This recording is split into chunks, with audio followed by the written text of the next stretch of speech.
Welcome to Meet Your Mentor. I'm Jack Scott, your host and the Chief Operations Officer of the Mentor Project. For these next few minutes, I will be interviewing one of our world-class mentors. As you listen, you will gain insights into their individual lives as they share their personal journeys of their successes and failures.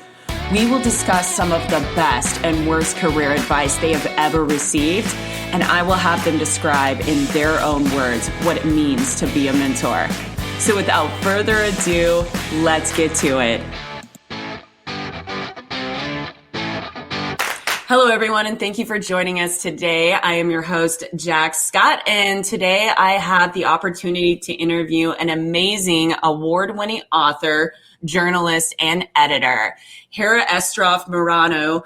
She writes about all aspects of human behavior through a broad cultural lens. She is the editor-at-large of Psychology Today magazine, a title she first assumed after stepping down as the editor-in-chief in order to devote attention to writing her second book on bullying.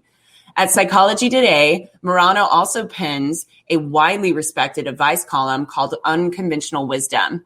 She is the author of 3 books, but her most recent book is called A Nation of Wimps: The High Cost of Invasive Parenting by Random House, which examines the contemporary culture of parenting and documents how the rampant overmanagement of children is bad for them, for parenting, and for the future of our country.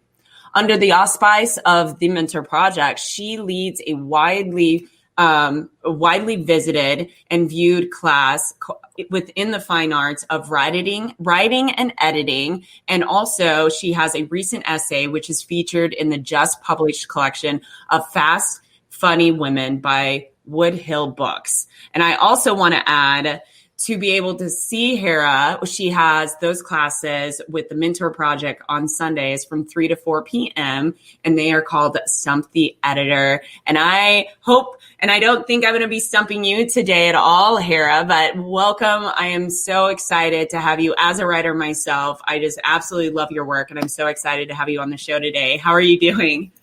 Good to be on your show, and I love talking to kids, so... It's awesome. So we dove a little bit into your bio just then, but what I would like to do is allow you with your own voice to tell our listeners a little bit more about Hara that they may not know, that isn't on your resume, that isn't on your LinkedIn, that they wouldn't see otherwise. If you could share that with us. Sure. So I'm a writer and editor. I knew from the time I was an early teen that I wanted to write. I didn't know exactly how you did it because you have to realize I was born in the dark ages, in the time of dinosaurs, when the dinosaurs roamed the earth, and girls didn't have careers. We had jobs until we got married. So I began... I did get the dream job out of college. I did get the dream job on a publication, and it was a weekly publication. It was exceedingly exciting with phenomenally talented people that I just, drank in everything that they did. It was also exciting to me. But I began working, putting one foot in front of the other.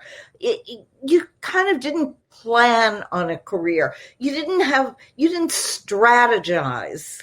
And then one day, you're on your second job and you have a kid and you suddenly realize, I don't just have a job, I have a career. And that huge light bulb going off in your head means that you get to direct yourself. You get to direct your trajectory, whatever you want it to be, whether you want it to be stellar, and explosive, or whether you just want to do it in a very steady, kind of modest way, which is kind of like the way I did it, although I had some really great jobs and some fabulous contacts.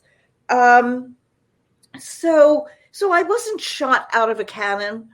and have a grand life strategy the way young people now do. And if that's what it takes, fine. I have nothing against that. It was just not something I was familiar with. And so here I am doing this work. And from day one, seriously, from day one, it has been rewarding. Now, that doesn't mean that every day is, jolly fine. If you're writing and editing, there's lots of tough work that you do. But the reward is that I'm constantly in contact with new ideas and new people. And for me, that's a drug.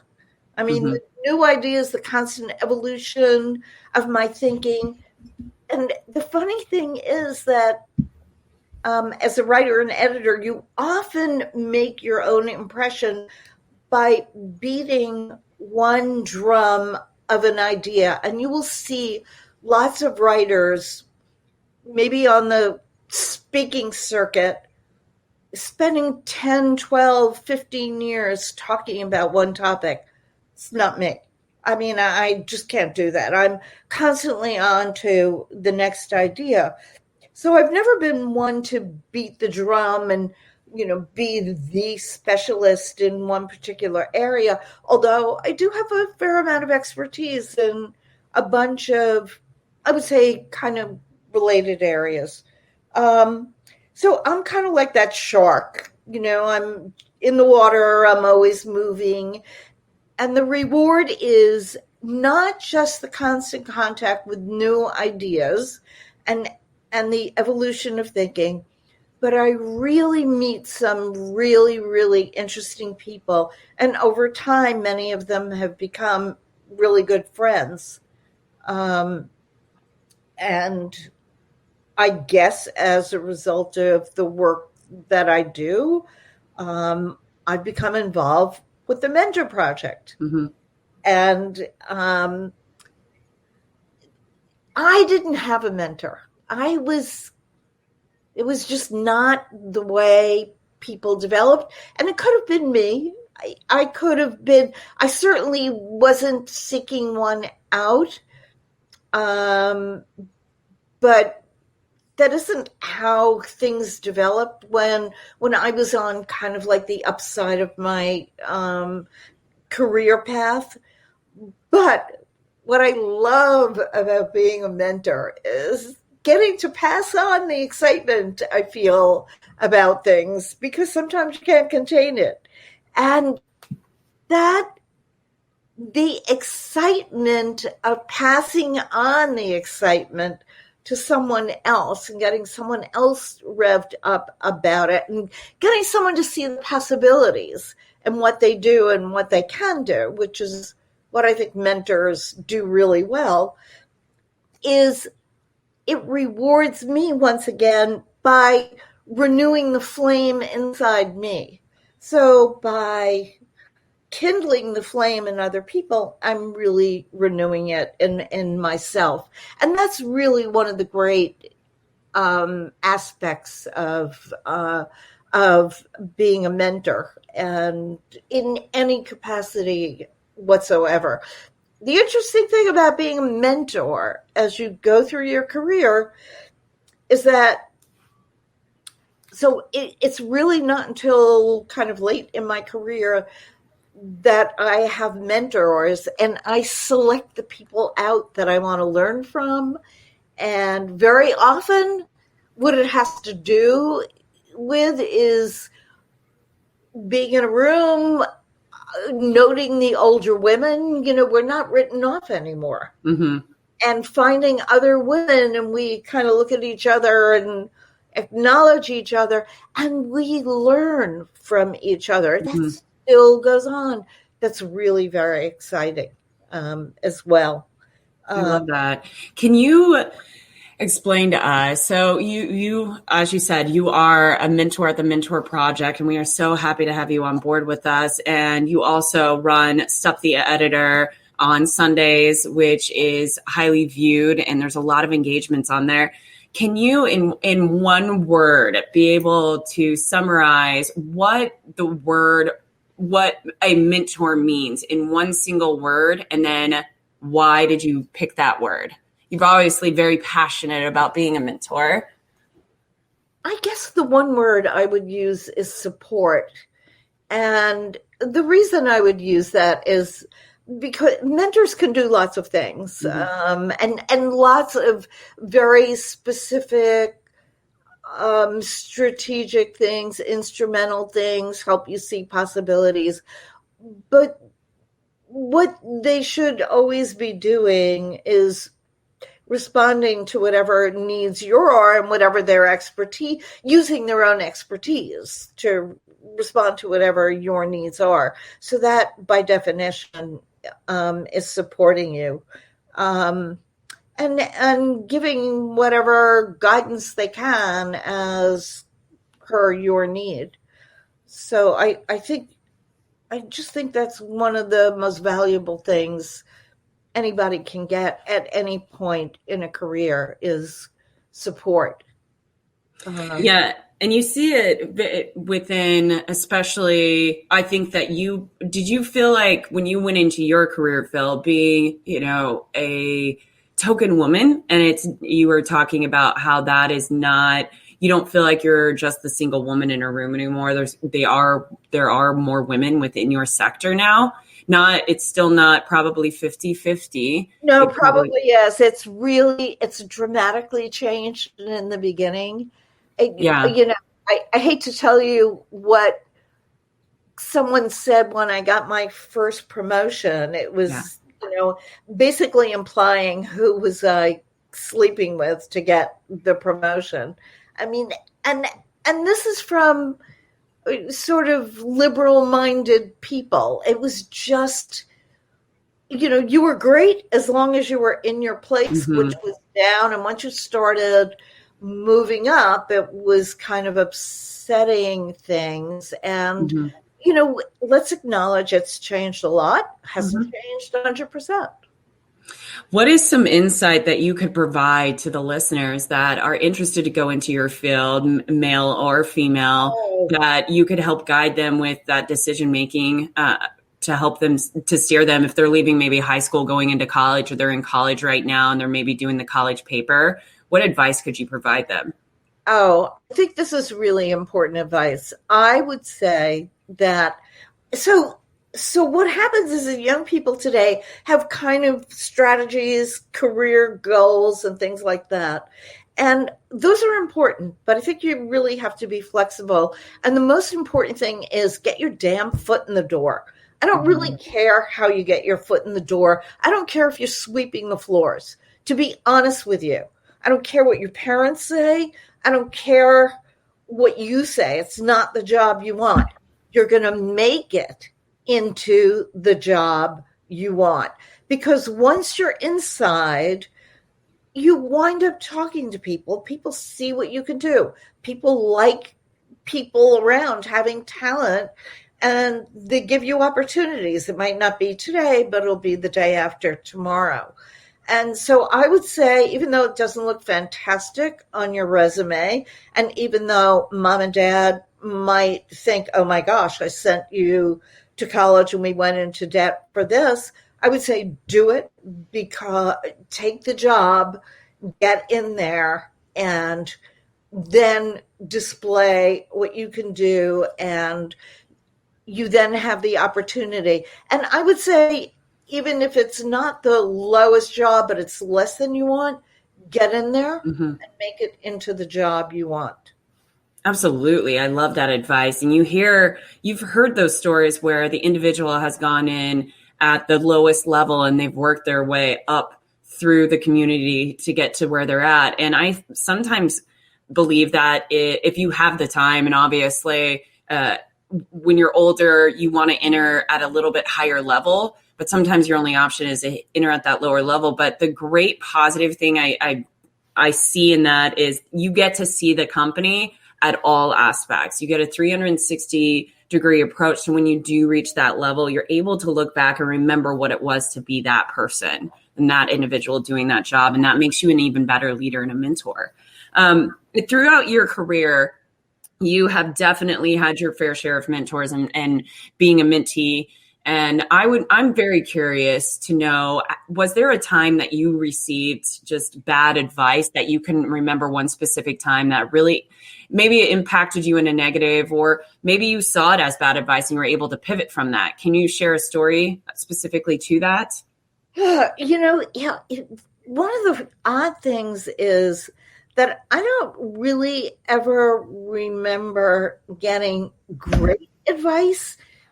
But I also don't ever remember getting horrible advice. That's not to say that I wasn't discouraged at times, because when I was coming up through the ranks, I mean, there came a point where you get to a certain level and suddenly it becomes a threat to the male establishment. And I don't want to make it sound like, I spent my career fighting the guys at the top. That really was not how it was.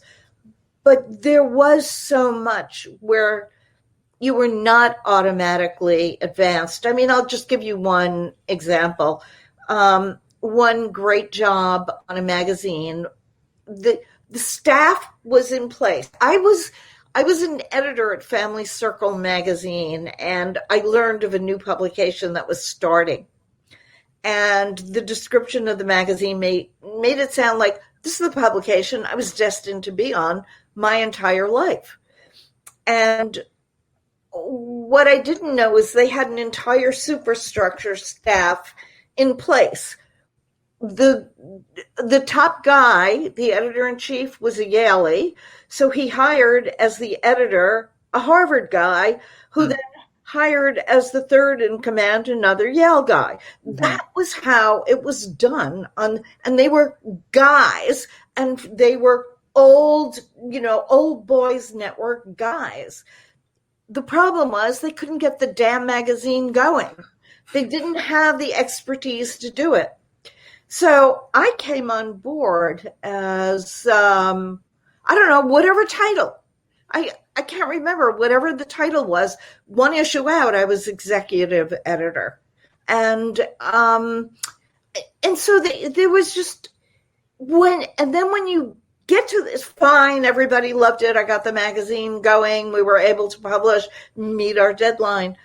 But then you keep on doing that. And then people suddenly realize, you're getting recognition and kudos, and, it's sparking attention, not necessarily that I'm drawing attention, but so you get a lot of subtle discouragement. And I would just say, whatever form it comes in, stick to what you believe that you're doing. Because you're going to get discouragement, a lot of discouragement along the way for anything you want to do, whether it's advancing. Someone's nose is always going to be out of joint. Just stay with it. What do you mean by someone's nose is going to be out of joint? Oh, gosh. Okay. I mean, someone's always going to be put out by the younger person who wants to move forward. It's displacing them. Something you do is always going to annoy someone else. But I would say, assess yourself, and if you're being reasonable in your goals and your demands, I would just say stick with it. And definitely not in a contentious way, but be firm. I really think being firm with a smile is, a nice way to go. And I love that. Question, am I echoing on your end? Pardon me? Am I echoing on your end? No. Okay, perfect. All right. We had to do a quick audio check during this. It was a little echoey, but Hara, I have a question that I love to ask that I find fascinating with all the different answers that I get. And I want to know, is there a particular quote that has been impactful in your life, or maybe something that you've carried with you through your career that you could share with us? I'm probably going to disappoint you and say there's no quote that I'm not one of those quotey people. Nothing sticks to my brain because what I need today is different from what I needed yesterday. So I'm always looking for that quote. And by the time I find it, I'm on to the next step. So, that's short. Nothing, and I don't have one of those brains that remembers, that pithy quote from one day to the next. I'm always looking for something new to inspire me, not what I did yesterday. So let me pivot on that and ask you, is there a way, a mindset that you try to stay in within your career and just general life to just help, that helps you along your just general journey? Yeah, one of the things I think it's important to do is, we all get a little blinded by our own existence. And I think it's really important to have a group of people, I would call my Greek chorus, people I consult.